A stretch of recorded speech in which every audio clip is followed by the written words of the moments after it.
Most applicants never make it through submarine training, and a single slip could mean catastrophe. But how does a crew actually endure and even thrive so far below the surface? Inside a submarine, the outside world disappears. The hull is steel, thick enough to withstand the crushing force of the ocean, yet only an arm's length from where the crew eats, sleeps, and works. There are no windows, only metal walls and the constant hum of machinery. Sunlight never reaches this place.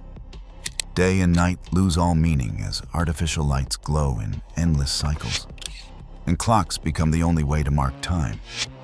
The air is heavy with the scent of recycled oxygen, filtered and reused so many times that it carries its own distinct taste.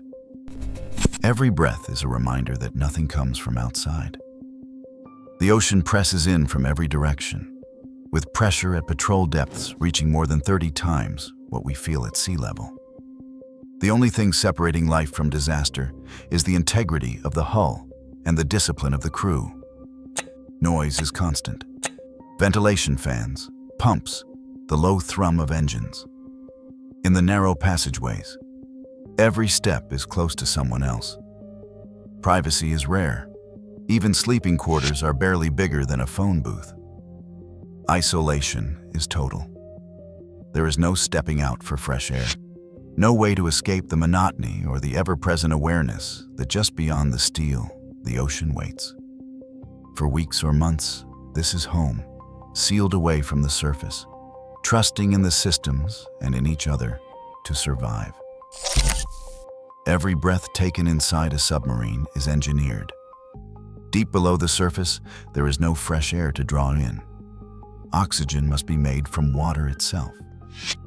Electrolysis cells split water molecules, releasing pure oxygen for the crew and venting hydrogen safely overboard. These systems run around the clock, with backup oxygen candles, solid chemical cylinders, ready to ignite if the main generator falters. It is not just oxygen that demands attention. Carbon dioxide builds up quickly in sealed spaces, so chemical scrubbers packed with monoethanolamine or molecular sieves pull carbon dioxide from the air. Canisters are swapped on a strict schedule, and every compartment is lined with sensors. If carbon dioxide rises or oxygen drops, alarms sound, and the crew moves fast to restore balance. Water is another challenge. Submarines cannot carry enough for months, so they make their own by distilling seawater. Reactor heat powers evaporators that turn ocean water into steam, then condense it back into drinkable water, up to 40,000 gallons a day on modern boats. All these systems are layered with redundancies. If one fails, another takes over, and every function is monitored from a central control panel. Life support engineers spend their shifts watching gauges, responding to digital warnings, and running drills for any scenario. The complexity is relentless, but every system is designed for one purpose: to keep the crew alive, breath by breath, day after day, in a world where the smallest failure can mean disaster.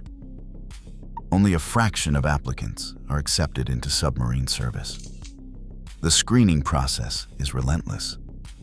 Medical exams probe for anything that might fail under pressure, and psychological tests search for signs of claustrophobia or anxiety. Candidates sit through hours of interviews, stress inventories, and technical aptitude tests. Even a hint of panic inside a confined simulator can mean disqualification. Those who pass move on to specialized schooling, where the pace never lets up. 8 weeks at basic enlisted submarine school covers damage control, submarine systems, and survival skills. For those entering the nuclear pipeline, another year of study follows, covering reactor theory, thermodynamics, and hands-on training at a prototype plant. Attrition remains high. 1/4 may wash out before ever seeing a real submarine. Once assigned to a boat, the real test begins. Every new sailor receives a qualification card, a checklist of every system, emergency drill, and procedure on board. Progress is tracked by senior crew, and nothing is signed off until knowledge is proven under pressure. Only after months of study, walkthroughs, and oral exams does a sailor earn the right to wear dolphins. As one recently qualified submariner put it, "You never forget the feeling of handing in your card, knowing you have earned your place down here." Time inside a submarine is artificial, divided by the relentless rhythm of the watch. The standard cycle is 6 hours on duty, 12 hours off. It is a loop that never aligns with sunrise or sunset. Each crew member rotates through this schedule, manning critical stations in the control room, engine spaces, sonar, or navigation. There are no natural cues to guide the body's clock. Instead, the day is carved up by bells and the steady shift of overhead lights, programmed to mimic morning, afternoon, and night. On some boats, the lighting shifts from bright white to a dim blue, signaling when it is time to sleep or prepare for another watch. The effect on the body is profound. Circadian rhythms falter, and fatigue becomes a constant companion. A trainee on his first long watch describes the sensation. The world outside forgotten. Only the ticking clock and the hum of machinery to measure passing hours. Meals, sleep, and work are all dictated by this man-made cycle, forging a new sense of time that belongs to the submarine alone. Every role on a submarine is essential, and no one works alone. In the control room, sonar operators wear headphones for hours, listening for the faintest sounds like propeller beats, whale calls, or the distant echo of another submarine. Their world is a wall of screens and dials, where a moment's distraction could mean missing a threat. A sonar chief explains that you trust the person next to you with your life, and that person trusts you with theirs. Navigation teams work nearby, plotting the boat's position using inertial navigation systems. GPS is useless underwater, so they rely on accelerometers, gyroscopes, and the occasional glimpse through the periscope. Every fix is double-checked. A single error could send the boat off course for days. Down in the galley, the culinary team faces a different challenge. The kitchen is barely bigger than a closet, yet they prepare hundreds of meals a day. When supplies run low, improvisation becomes survival. Crew stories tell of stretching potatoes for a week, baking bread from scratch overnight, and turning whatever is left into something that feels like home. In these cramped spaces, every job is bound by trust. Each person depends on the next, and teamwork becomes the only way to endure months beneath the sea. The alarm blares. Fire in the forward compartment. Within seconds, the damage control instructor is on the scene, barking orders as the team snaps into practiced motion. Sailors pull on flash hoods and self-contained breathing apparatuses, sealing the compartment behind them to cut off oxygen and contain the smoke. Fire extinguishers are unpinned, hoses uncoiled, and the team advances in a tight formation, one hand on the shoulder ahead, visibility near zero. Every move is drilled, every command crisp. The instructor watches for hesitation, timing each action. A missed step in this choreography could mean disaster. In the next compartment, another team readies to isolate valves and reroute ventilation, preventing toxic air from spreading. On the control panel, a crew member tracks pressure drops and system status, ready to trigger suppression systems if needed. When the simulated fire is declared out, a second alarm sounds. Flooding aft. Instantly, the routine shifts.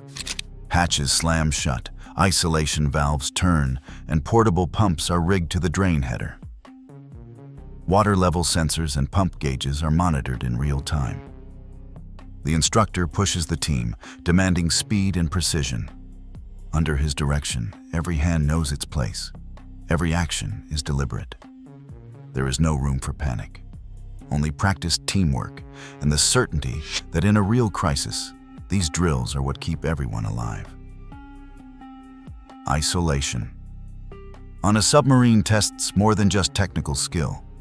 It pushes the mind to its limits. Navy psychologists who study submarine crews describe a world where stress and monotony are constant companions. With no sunlight, no fresh air, and months away from family, the crew must find ways to cope. Routines become anchors. Daily cleaning, shared meals, and even the smallest rituals help keep anxiety at bay.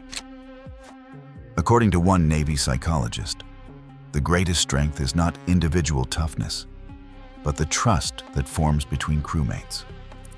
When every drill is a rehearsal for survival, each person learns to rely on the next, knowing that a single mistake could put everyone at risk. Peer support is essential.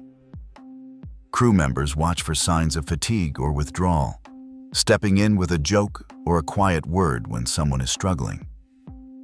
Over time, this shared hardship builds unbreakable bonds. One sailor summed it up this way: "You're not just surviving the ocean, you're surviving it together." The result is a level of camaraderie and resilience that few outside the submarine community ever experience.